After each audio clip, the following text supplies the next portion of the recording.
টাকা বা মানি কি অদ্ভুত একটা জিনিস, তাই না? আমরা রোজ এটা ব্যবহার করি, এর পেছনে ছুটি, কিন্তু কখনো যে ভেবে দেখেছি এই জিনিসটা আসলে কি, কিভাবে কাজ করে? চলুন না আজ এই খুব পরিচিত কিন্তু আসলে বেশ জটিল বিষয়টাকে একটু সহজ করে জেনে নেওয়া যাক। আচ্ছা, একটু ভাবুন তো, এমন একটা পৃথিবীর কথা যেখানে কোনো টাকা পয়সা নেই, ওয়ালেট ফাঁকা, ব্যাংক অ্যাকাউন্ট শূন্য, কারণ এসবের কোনো অস্তিত্বই নেই। তাহলে কিভাবে চলতো আমাদের জীবন? কিভাবে কেনাবেচা হতো জিনিসপত্র? বেশ গোলমেল ব্যাপারটাই না? চলুন, এই প্রশ্নটা দিয়েই আমাদের আজকের আলোচনা শুরু করি। টাকা যখন ছিল না তখন মানুষজন কি করত? তারা ব্যবহার করত বিনিময় প্রথা বা ইংরেজিতে যাকে বলে বার্টার সিস্টেম, মানে সোজা কথায় জিনিসের বদলে জিনিস। আমার কাছে চাল আছে, আপনার কাছে মাছ আছে, চলন বদলে নিই। শুনতে বেশ সহজ লাগলেও এই সিস্টেমের মধ্যে কিন্তু একটা মস্ত বড় সমস্যা লুকিয়েছিল। আর এই সমস্যাটার একটা বেশ গালভরা নাম আছে, চাহিদার দ্বিবিধ সঙ্গতি। ব্যাপারটা কি? ধরুন আপনার কাছে এক বস্তা চাল আছে আর আপনার চাই একজোড়া জুতো। এখন আপনাকে এমন একজনকে খুঁজে বের করতে হবে যার কাছে জুতো আছে এবং ঠিক ওই মুহূর্তে তার এক বস্তা চালেরও দরকার। ভাবুন তো একবার, এমন মানুষ খুঁজে পাওয়াটা কতটা কঠিন। দুজনের চাওয়া পাওয়াটা একই সময়ে মিলে যাওয়াটা ছিল প্রায় লটারি জেতার মতো। আর এই কারণেই বিনিময় প্রথাটা আসলে খুব একটা কাজের ছিল না। তো বিনিময় প্রথার এই বিশাল মাথা ব্যথার সমাধান হিসেবেই আসরে নামল আমাদের হিরো, অর্থ বা মানি। অর্থ এমন একটা জিনিস যা বিনিময়ের মাধ্যম হিসেবে সবাই এক কথায় মেনে নেয়। বলতে পারেন এর কয়েকটা আসল সুপার পাওয়ার আছে যা আমাদের পুরো অর্থনৈতিক সিস্টেমটাকে চালিয়ে নিয়ে যায়। কি সেই সুপার পাওয়ারগুলো? চলুন এক এক করে জেনে নিই।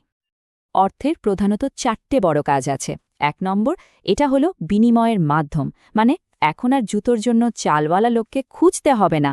চাল বিক্রি করে টাকা নিন, সেই টাকা দিয়ে যে কোনো দোকান থেকে জুতো কিনে নিন, ঝামেলা শেষ।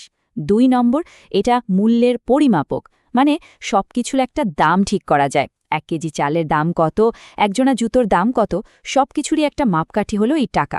3 নম্বর, এটা মূল্যের ভাণ্ডার, মানে আপনি আপনার পরিশ্রমের ফল টাকা হিসাবে জমিয়ে রাখতে পারেন ভবিষ্যতের জন্য। আর 4 নম্বর, এটা স্থগিত অর্থ প্রদানের মান, মানে ধার দেওয়া নেওয়া বা কিস্তিতে কিছু কেনার হিসাবটাও টাকার মাধ্যমে সহজে করা যায়। আচ্ছা, টাকা বা অর্থ বললেই আমাদের মাথায় কি ভাসে? নিশ্চয়ই কিছু কাগজের নোট আর কয়েনের ছবি, তাই তো? কিন্তু ব্যাপারটা কি শুধু এটুকুর মধ্যে সীমাবদ্ধ? একদমই না। অর্থের দুনিয়াটা আসলে আরও অনেক বড়, আর এর বিভিন্ন রকম রংফের আছে। আমরা এখন যে টাকা ব্যবহার করি তাকে বলা হয় ফিয়াট মানি। ফিয়াট একটা লাটিন শব্দ, যার মানে হলো এইটা হোক। মানে সরকার একটা আইন করে বলেছে যে এই কাগজটাই টাকা, আর তাই আমরা সবাই এটাকে টাকা হিসাবে মেনে নিয়েছি। মজার ব্যাপার হলো এই কাগজের নোটটার কিন্তু নিজের কোনো দাম নেই। একসময় যেমন সোনার মুদ্রা বা রূপোর মুদ্রার দাম ছিল, তেমনটা নয়। এর পুরো মূল্যটাই টিকে আছে দুটো জিনিসের ওপর: 1, সরকারের আদেশ, আর 2, আমাদের সবার বিশ্বাস। এই টাকাকে আবার দুটো ভাগে ভাগ করা যেতে পারে। একটা হলো লিগ্যাল টেন্ডার বা আইনসম্মত মুদ্রা, যেমন ধরুন আমাদের দেশের নোট আর কয়েন।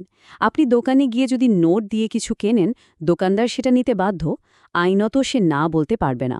আর একটা হলো নন লিগ্যাল টেন্ডার বা ঐচ্ছিক মুদ্রা, যেমন ধরুন একটা চেক। আপনি কাউকে চেক দিলে সে সেটা নিতেও পারে, আবার নাও নিতে পারে। এটা পুরোপুরি দুজনের বিশ্বাসের উপর নির্ভর করে। এখন একটা ইন্টারেস্টিং প্রশ্ন: একটা দেশের অর্থনীতিতে মোট কত টাকা ঘুরপাক খাচ্ছে? এই পরিমাণটা জানা কিন্তু খুব খুব জরুরি। আর অর্থনীতিবিদরা একেই বলেন অর্থের যোগান বা মানি সাপ্লাই। আর এই কঠিন হিসেবটা রাখার দায়িত্বে থাকে দেশের সেন্ট্রাল ব্যাংক, আমাদের ক্ষেত্রে রিজার্ভ ব্যাংক অফ ইন্ডিয়া বা আরবিআই। তো এই মানি সাপ্লাই মাপে কিভাবে? এর জন্য কয়েকটা ফর্মুলা আছে। তার মধ্যে একটা হলো M1, একে বলা হয় ন্যারো মানি। এর মধ্যে কি কি আছে? সোজা কথায় জনগণের পকেটে বা হাতে যে ক্যাশ টাকা আছে সেটা, আর ব্যাংকে সেভিংস বা কারেন্ট অ্যাকাউন্টে যে টাকা আছে, যা আমরা চাইলেই তুলে নিতে পারি সেটা। মানে যে টাকাটা সবচেয়ে সহজে খরচ করা যায়, সেটাই হলো M1। M1-এর পর আসে M3, যাকে বলা হয় ব্রড মানি। এটা আরও বড় একটা হিসেব। এর মধ্যে M1-এর সব কিছু তো আছেই, তার সাথে যোগ হয় ব্যাংকে রাখা ফিক্সড ডিপোজিট বা এফডির মতো জিনিসগুলো। এখন দেখুন, এফডি টাকা তো আর চাইলেই সাথে সাথে তুলে খরচ করা যায় না, একটা নির্দিষ্ট সময়ের জন্য আটকা থাকে। তাই M3-কে M1-এর চেয়ে একটু কম তরল বলে ধরা হয়। এখানে একটা কথা মনে রাখা দরকার, ভারতে কিন্তু এই M3-কেই মানি সাপ্লাই মাপার জন্য সবচেয়ে বেশি গুরুত্ব দেওয়া হয়। একে দেশের মোট আর্থিক সম্পদ বা অ্যাগ্রিগেট মনিটারি রিসোর্সেসও বলা হয়। দেশের সুদের হার কি হবে, মুদ্রাস্ফীতি কোথায় যাবে, এই সব বড় বড় সিদ্ধান্ত নেওয়ার জন্য আরবিআই কিন্তু এই M3 ডেটার দিকেই তাকিয়ে থাকে। আমরা তো অর্থ কি, তার কাজ কি, কিভাবে মাপা হয়, এসব নিয়ে অনেক কথা বললাম। কিন্তু এই অর্থটা লেনদেন হয় কোথায়? হ্যাঁ, এর জন্য একটা বাজার আছে, আর সেই বাজারটার নাম হলো মানি মার্কেট। এটা হলো অল্প সময়ের জন্য টাকা ধার দেওয়া নেওয়ার জায়গা। মানি মার্কেট হলো একটা ফিনান্সিয়াল মার্কেট, যেখানে খুব অল্প সময়ের জন্য, মানে ধরুন একদিন থেকে শুরু করে 1 বছর পর্যন্ত টাকার লেনদেন হয়। ভারতে এই পুরো বাজারটাকে কন্ট্রোল করে রিজার্ভ ব্যাঙ্ক অফ ইন্ডিয়া। বড় বড় ব্যাংক, কর্পোরেট সংস্থা, এমনকি সরকারও তাদের হঠাৎ করে টাকার দরকার পড়লে এই বাজার থেকেই ঋণ নেয়। এখন এই বাজারের লেনদেনটা হয় কিভাবে?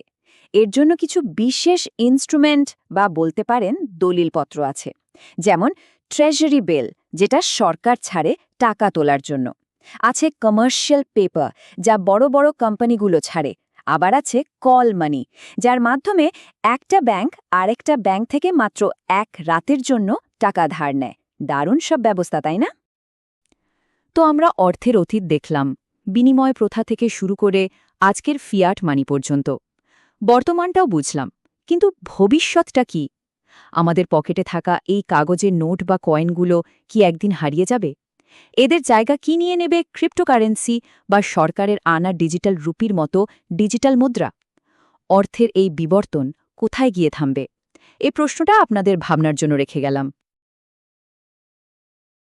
হ্যালো বন্ধুরা, আজকের এই আলোচনায় আমরা ডুব দেব অর্থনীতির এমন একটা বিষয়ে যেটা ছাড়া গোটা সিস্টেমটাই অচল। হ্যাঁ, আমরা কথা বলছি বাণিজ্যিক ব্যাংক নিয়ে। তোমরা যারা ক্লাস 11-এ পড়ছো তাদের জন্য এই টপিকটা কিন্তু দারুণ জরুরি। চলো শুরু করা যাক। আচ্ছা, তোমরা কি কখনো ভেবে দেখেছ যে আমাদের এই বিশাল দেশের অর্থনীতিটা আসলে চলে কি করে? এর ইঞ্জিনটা কি? কে এই পুরো চাকাটাকে সচল রাখে?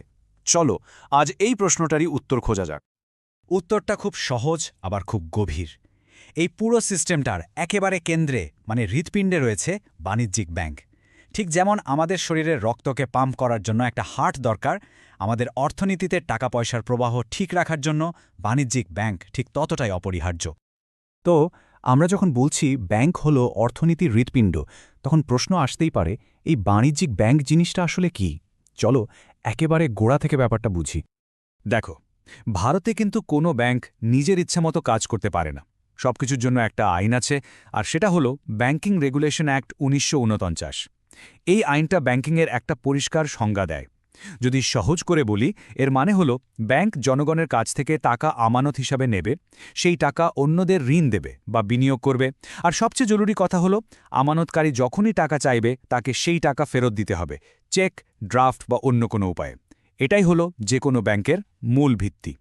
এখন এই বড়সড় সংজ্ঞাটাকে যদি আমরা দুটো সহজ ধাপে ভেঙে নিই, তাহলে কি দাঁড়ায়? খুব সিম্পল।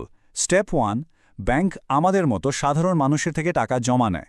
আর স্টেপ 2, সেই জমানো টাকাটাই অন্যদের, যেমন কোনো ব্যবসায়ী বা যার টাকার প্রয়োজন, তাকে ঋণ হিসেবে দেয়। ব্যাস, এটাই হলো একটা বাণিজ্যিক ব্যাংকের একেবারে কোর ফাংশন।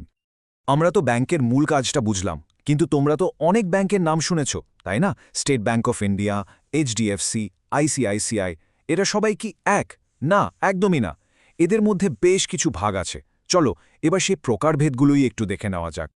ব্যাংকগুলোকে প্রধানত দুটো বড় ভাগে ভাগ করা হয়। একটা হলো তফসিলি বা শিডিউল্ড ব্যাংক, আর অন্যটা হলো অতফসিলি বা নন শিডিউল্ড ব্যাংক। ব্যাপারটা কি, যে ব্যাংকগুলো রিজার্ভ ব্যাংক অফ ইন্ডিয়ার একটা বিশেষ তালিকা, যেটাকে সেকেন্ড শিডিউল বলে, তার অন্তর্ভুক্ত, তাদের বলা হয় তফসিলি ব্যাংক। আর যারা এই তালিকায় নেই তারা হলো অতফসিলি। তফসিলি ব্যাংক হওয়ার জন্য কিছু শর্তও পূরণ করতে হয়। এখন এই তফসিলি ব্যাংকগুলোর মধ্যেও আবার মালিকানার ভিত্তিতে কয়েকটা ভাগ আছে। যেমন ধরো পাবলিক সেক্টর ব্যাংক, যেগুলোর মালিকানা সরকারের হাতে। উদাহরণ হিসেবে স্টেট ব্যাংক বা পাঞ্জাব ন্যাশনাল ব্যাংকের কথা ভাবতেই পারো। তারপর আছে প্রাইভেট সেক্টর ব্যাংক, যেগুলোর মালিক বেসরকারি সংস্থা বা ব্যক্তি, যেমন আইসিআইসিআই বা এইচডিএফসি। আবার আছে বিদেশি ব্যাংক, যাদের হেডকোয়ার্টার ভারতের বাইরে, যেমন সিটি ব্যাংক। আর শেষে একটা বিশেষ ধরনের ব্যাংক হল রিজিওনাল রুরাল ব্যাংক বা আরআরবি। এই রিজিওনাল রুরাল ব্যাংক বা গ্রামীণ ব্যাংকগুলোর মালিকানার ব্যাপারটা কিন্তু বেশ মজার। এখানে কোনো একজন মালিক নেই, বরং এটা একটা টিম ওয়ার্কের মতো। খেয়াল করে দেখো, এর 50% মালিকানা কেন্দ্রীয় সরকারের, 15% রাজ্য সরকারের, আর বাকি 35% কোনো একটা বড় স্পন্সর ব্যাংকের হাতে থাকে। গ্রামের অর্থনীতিতে এদের ভূমিকা কিন্তু অনেক। তো আমরা অনেক রকমের ব্যাংক দেখলাম, কিন্তু এদের সবার আসল কাজটা কি? সেটা সরকারি হোক বা বেসরকারি, সব বাণিজ্যিক ব্যাংকই মূলত দুটো পিলারের ওপর দাঁড়িয়ে আছে। চলো এবার সেই দুটো প্রধান কাজ একটু গভীরে গিয়ে দেখি।